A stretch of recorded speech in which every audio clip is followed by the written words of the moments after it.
We're here at the moment at the Luxor, and we're talking to one of the best, I was going to say looking, no, we'll cross that off. You're Ginger. We have an affinity. Yeah, it's a blessing and a curse, isn't it? Were you bullied like me? Oh, absolutely. I'm still bullied like you. It never gets old. I mean, that's when you're going by the moniker Carrot Top now. It's like, it's kind of a joke on the fact of being picked on my whole life, having red hair, but... No, I think you're always the same. It's like you never lose this identity thing. It's always redhead, the red hair, the whole. But it's worked out good for me. I mean, I think that's what makes my show part of the whole silliness, is that I kind of poke fun at myself for being, looking like this. So, are you like me though? Are you still crying inside? Oh, I'm crying inside. Absolutely, we always are. Seriously, we're crying inside, outside. It never ends. Seriously, I think every night I poke fun of the fact that the hair, the whole 9 yards. But I think you grow into it. I think growing up as a little kid, you want to have blonde hair. You want to be like everybody else, or dark hair. And then as you get older, I actually enjoy it now. I think I've enjoyed more, kind of grown into my looks in a sense.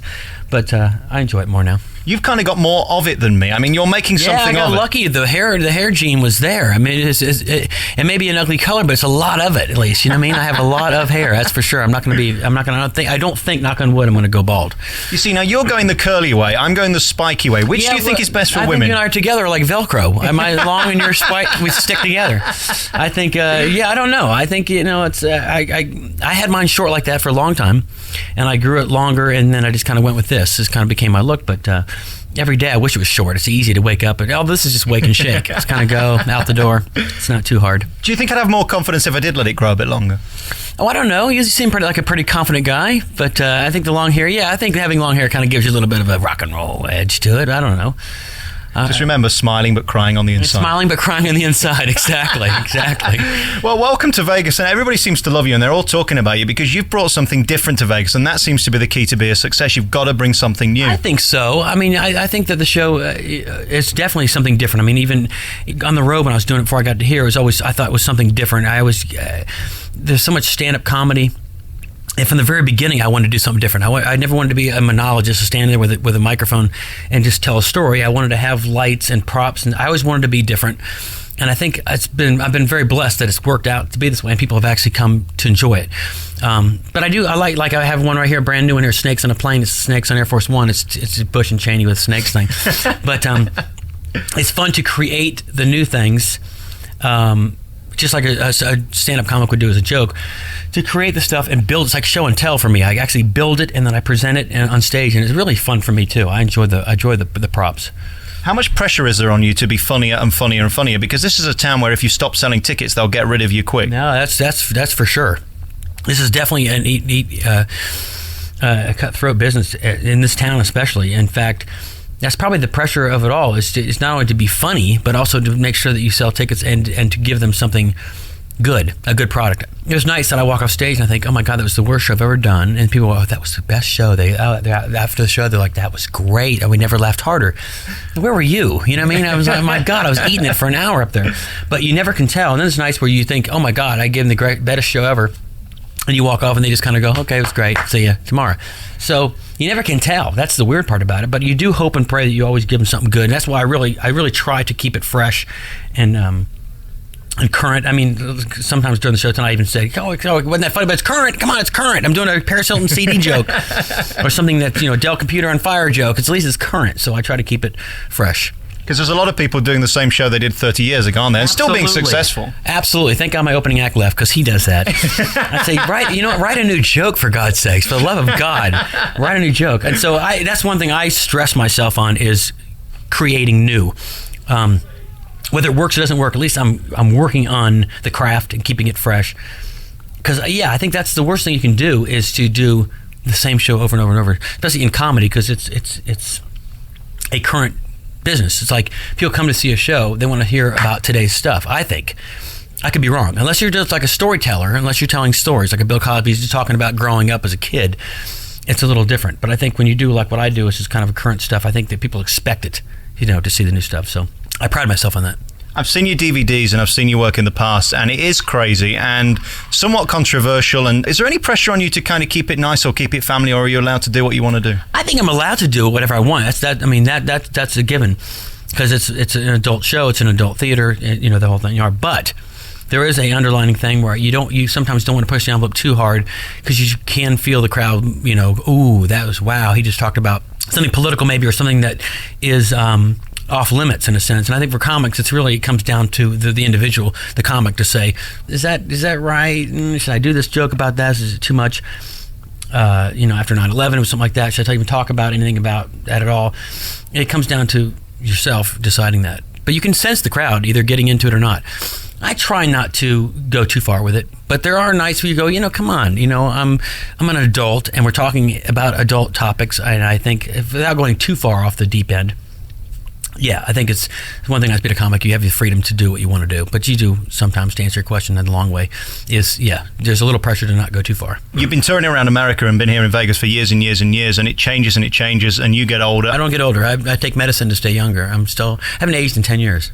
I think, this town is really grown. I mean, talk about a place where, I don't know if you have this over where you guys are, but here, this is where everybody comes now. We have a town where everyone comes to Vegas, and instead of me going to them on the road to entertain them, they come here. Everyone comes to Vegas. So it's really nice to be in a place where people actually come to see you, and you don't have to travel to go see them. Because that must be the worst thing about what you do, planes and hotels. It is. Traveling is the worst part, especially now you can't bring hair gel. I mean, I'm screwed. I need my hair gel. You can't bring makeup or lipstick. Are they thinking that drag queens are invading us? I don't know. What's the problem here? I land the plane, I'll put lipstick on you. So I don't know. What is it like being here on the Strip every night? Because I'm here for 8 days and it's cool. But I would imagine after the 8 days I've had enough. Imagine 8 months I've been here. And I've been here coming 10 years, but this is the first time solid 8 months straight. It's a little weird, yeah. That's why I finally got a house, so I don't live on the Strip. But you can get wrapped up in it. Just say bing, bing, bing, bing, bing, bing, bing, play me. You lose all your money. You're out. It's like in my show, I say, look at the size of your house, look at the size of this hotel. Someone's getting bad, So, I think tomorrow you'll enjoy the show because it's a whole different thing. It's a lot of energy. It's a lot of, because my show is one of those. It's different. I've seen most of the shows on the Strip. Most of them are pretty much boom, boom, boom, boom. Good night. My show is, I'm interacting, I'm asking questions, I'm getting them involved. I kind of bring a lot of pain on myself because I require response, but I also require some feedback from them. So I think when they leave, they feel like they spent an evening with me. It wasn't like they're just sitting and watching a show. I try to get them involved and speaking back and forth and getting, so they go, we saw a Blue Man Group, they don't say nothing. So my show, I speak to them and they're like, this is weird, so. I imagine there's a lot of pressure on you in doing that because everything's about you. I mean, there's no safety net, is there? No, exactly. There is no safety net. Although I should start working with one. There should just be a net there in case there's a net here in case I really bomb, I can fall. Because it's not like you're in a band where you hide behind the music and the instruments and you have someone else to work with. It's just you. I'm up there by myself and they're kind of looking at you like, what do you got? And I go, okay, this is all I got. And they go, really? Do you have all day? This is what you thought of? I go, yep. I wish I would have thought of funnier stuff, but this is what I come up with. That's a shame. I'm kind of disappointed myself. What is amazing about Vegas, very finally, is that guys like you have made it cool. I think a few years ago it was kind of tainted with the old-fashioned singers that were just doing the same old shtick every time. So, yeah, the Wayne, nothing against Wayne Newton, but I mean, you're right. The old-time performers it did have a stigma about it that it was kind of like old school. It was like the Branson, Missouri we have now here, where people were like, Vegas performer. Now, you're right, though. Everyone's coming here. Elton John, everyone, Seinfeld, you name it, they all come here. It's become a hip town. It really has become, which is great because years ago when they said, this is where you're going to retire, I'm like, oh, God, shoot me now. And they said, no. And now I'm looking at it like, wow, maybe I will retire here. And I love it. I never had more fun being in one place. And it also makes me work harder, I think. My work ethic is increased because of the fact that I'm here, and I think there's more pressure, like we talked about earlier, about being on top and staying on top. So you have to really work at your craft. You never learn it all, but you do feel like you get a little better at trying to understand it, like a quiet moment, where in the old days I'd just freak out. Now a quiet moment, it's every night in Vegas because these crowds, they've seen everything. They've seen hotels blow up. They've seen fireworks, and so you're just sitting up there by yourself. It's kind of humbles you. You move on, and then you get out of it, and then it's a big payoff. Like tonight was just a great overall night, and it could have gone either way. But I think my mood was good, and I was having fun, and all of a sudden I really worked them. Because the Vegas crowd, they start out slow. You work them, and you keep feeding them, and finally they're on your side. Must be a great compliment being here because it means you made it. People have said to me before, and I used to be down on myself about this. Look at it like you just said, and I never would look at it that way. But I guess you're right. I think that it does say a lot about the fact that you're here, and people are coming out and enjoying it. Hopefully enjoying it. Would you hear? But Listen, I feel like giving you a manly hug because we both have this affliction, but I won't do that. We are by ourselves in here. This would be weird if the door opened up and we're... See there, look at that. That'd be hilarious. The door opens up and you're... That's hilarious.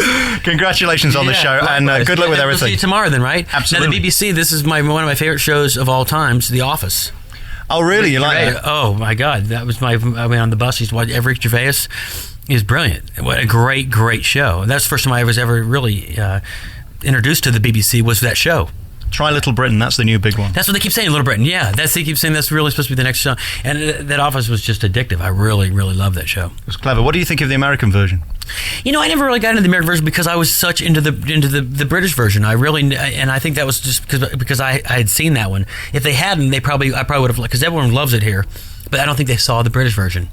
And I think with the British version, it really made that show. I think that they created that office environment. It was really brilliant.